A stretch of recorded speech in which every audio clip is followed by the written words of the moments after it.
Hello dear friends, in this video we see the major classes of cell surface receptors. There are various classes of cell surface receptors. First is G protein coupled receptors.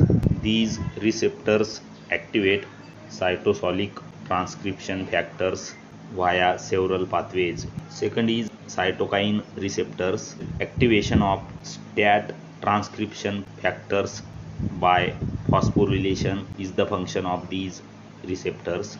Third is receptor tyrosine kinase that activate cytosolic kinase and transcription factors by phosphorylation. Fourth is TGF beta receptors which perform activation of SMAD transcription factors. Next is Hedgehog receptors. Binding of these receptors release the transcription factors. Next is WNT receptors which release an activated transcription factors. Last is Notch receptors that acts in association with nuclear transcription factors.